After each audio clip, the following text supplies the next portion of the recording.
Meşənin səsi ucsuz-bucaqsız dağların ətəyindən əsrlərin izi ilə yazılmış Sürgün adlı kiçik bir kənd yerləşirdi. Bu kənd, köhnə adət-ənənələrin, əcdadların sirlərinin və torpağın ölməz tarixinin canlı şahidi idi. Kəndin dar daş yolları üzərində gəzərkən hər addımda keçmişin qoxusu, hər daşda və ağacda əbədi bir dastanın səsi eşidilirdi. Lakin bu kəndin ən böyük sirri onun dərindən uzanan meşəsində gizlənirdi. Bu meşə sanki hər fəsildə, hər günəş doğuşunda və gün batımında insanın ruhuna dərindən təsir edərək həyatın incə sirlərini, sevgi, kədər, ümid və narahatlığın simvolunu özündə cəmləşdirirdi. Kəndin gənc sakinlərindən biri olan Səməd, uşaqlıqdan bəri bu meşənin cazibəsinə heyran idi. Onun üçün meşə yalnız ağaclar, yarpaqlar və quş səsi deyildi, o, burada həyatın özünə dair dərin məna axtarır, hər bir budaqda, hər bir yarpaqda əbədi bir hikmət tapırdı. Səmədin anası illərdir xəstəliyindən əziyyət çəkir və o, meşənin dərinliklərində yetişən nadir dərman bitkiləri axtarmaq ümidlə hər səhər günəşin ilk şüaları ilə yola düşərdi. Lakin onun səyahəti sadəcə tibb axtarışından çox, insan ruhunun, təbiətin və keçmişin sirlərinə doğru aparan bir mistik səyahətə çevrilmişdi. Səməd, kəndin mərkəzində köhnə mədrəsə binasının kölgəsində böyümüşdü. Orada Əli bəy dərindən və səmimi sözlərlə gənclərə həyatın əsl mənasının, əcdadların hikmətini və təbiətin möcüzələrini izah edərdi. Əli bəy deyərdi, həyat, əziz övladlarım, yalnız sevinclə, xoşbəxtliklə dolu deyil, hər acı, hər itki, hər kədər bizə öyrədir ki, təbiət kimi insanın ruhu da daim dəyişir, yenilənir. Hər günəş doğuşu ilə yeni ümidlər, hər axan çayın səsi ilə isə sükunət tapırıq. Səmədin ürəyində bu sözlərin dərin mənası əbədi yer almışdı. O, meşəyə getdiyi hər addımda, təbiətin sükutundan, quşların nəğməsində və rüzgarın ağac yarpaqlarını titrətdiyi o anlarda öz içindəki əbədi suallara cavab axtarırdı. Bir payız səhəri Səməd meşənin dərinliyinə doğru yola düşdü. Havanın soyuq nəfəsi, torpağın nəm qoxusu və ağacların yarpaqlarının qırmızı, sarı və narıncı rənglərə boyanması ona həyatın keçici və eyni zamanda əbədi olduğunu xatırladırdı. O, meşənin içində irəliləyərkən hər bir addımda özündəki narahatlığı, kədəri və bəzən də ümidin incə işığını hiss edirdi. Meşə sanki onun iç dünyasını əks etdirir, hər budaqda keçmişin xatirələri, hər yarpaqda isə gələcəyin ümid dolu arzuları canlanırdı. Meşənin dərinliyində Səməd çoxdan unudulmuş, lakin hələ də güclü olan bir dərman bitkisinə rast gəldi. Onun ləzzətli qoxusu sanki illərin acı xatirələrinin, gecələrin qaranlığını və günəşin altın şüalarını bir araya gətirirdi.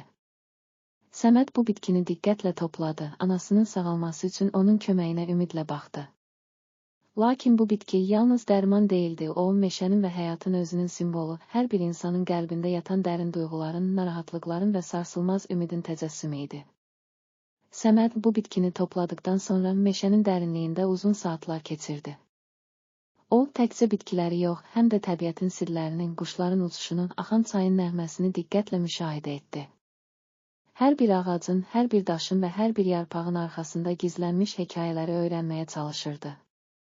O, düşündü, bu meşə yalnız ağacların və bitkilərin məkanı deyil, o, həyatın özü kimidir. Hər bir budaqda, hər bir yarpaqda insanın keçmişi, kədəri və ümidləri, narahatlıqları gizlidir. Biz bu meşənin səsinə qulaq asdıqca öz içimizdə də eşidirik, sevgi, mərhəmət və ümidin səsi. O gün meşədəki səyahəti Səmədin ruhunda yeni bir inam, yeni bir güc yaratdı. O, kəndə qayıtdıqda anasının xəstəliyi üçün topladığı bitkidən istifadə etdi və bu bitki onun ümidini və inamını simvolizə edirdi. Kəndin bütün sakinləri Səmədin bu səyahətindən və meşənin səsinə qulaq asmasından ilham aldılar. Onlar, keçmişin ağır dərslərindən, təbiətin və həyatın sarsılmaz qanunlarından öyrəndilər ki, narahatlıqlar, acılar və kədərlər olmadan əsl sevgi və mərhəmət tam mənası ilə yaşana bilməz. Kəndin gəncləri arasında Səmədin səyahəti yalnız tibbi bir uğur deyil, eyni zamanda ruhun, qəlbin və təbiətin sirlərini açan mistik bir nağıl kimi yayılmağa başladı. Gecələr meşənin qaranlıq kənarlarında köhnə məclisdə toplanan insanlar, quşların və axan çayın səsini dinləyərək Səmədin getdiyi yolda yaşadığı hissləri və tapdıqları mənaları müzakirə edirdilər. Hər kəs meşənin səsinin, həyatın hər anının nə qədər qiymətli olduğunu, narahatlıqların da əsl sevgi və mərhəmətin təməlinin bir hissəsi olduğunu anlamağa başladı.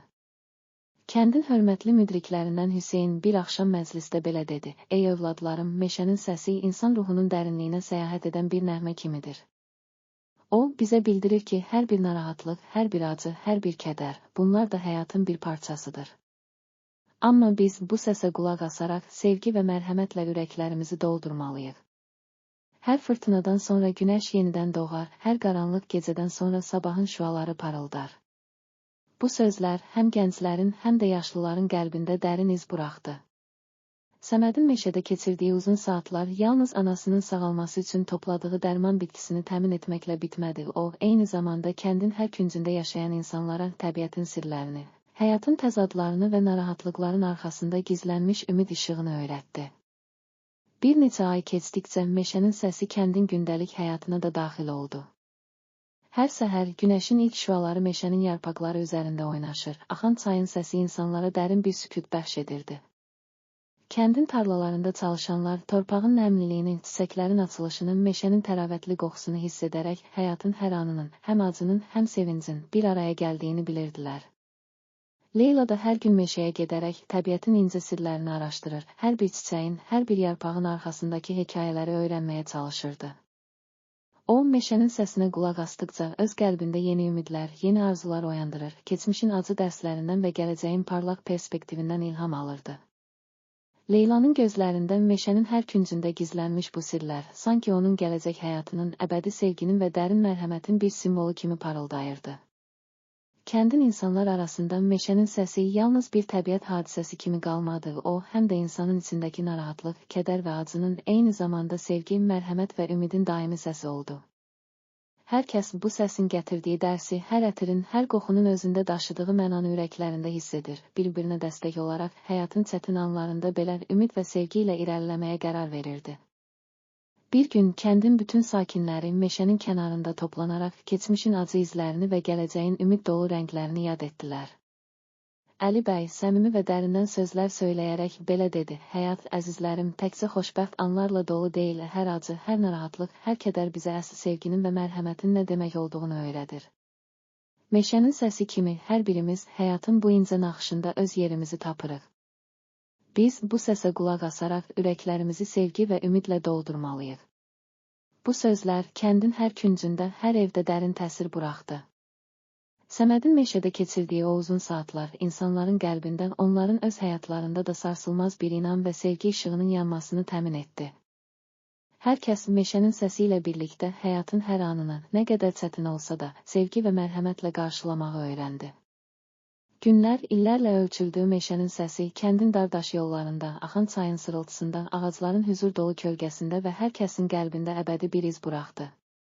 Xıdırabadın sakinləri hər axşam gün batarkən meşənin dərinliyindən gələn o səsin, həyatın, narahatlıqların və ümidin səsi, içində birləşdiyini hiss edərək gələcək üçün daha da möhkəm addımlar atmağa başladılar.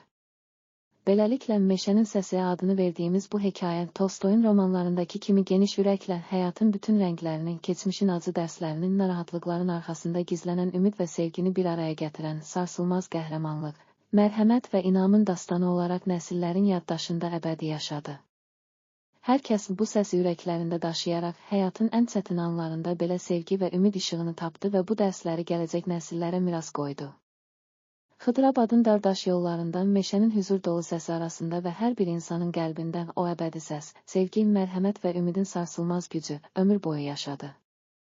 Hər kəs bu nağılı dinləyərək narahatlıqlarını aşdı və həyatın hər anının acı ilə şirin, kədər ilə sevinci birləşdirən o əsl səs kimi qəlblərində daimi izlər buraxdı. Beləliklə, qəhrəmanın yolu kimi meşənin səsi hər kəsə göstərdi ki, həyatın bütün çətinlikləri və narahatlıqları içində sevgi və ümid daim yanır. Bu sarsılmaz işıq insan ruhunu işıqlandırır və əbədi bir ümid yaradır. Xıdırabadın sakinləri bu səsi öz ürəklərində daşıdılar və hər yeni gün meşənin səsi ilə birlikdə həyatın dərin mənasını və əsl sevginin gücünü yenidən kəşf etdilər.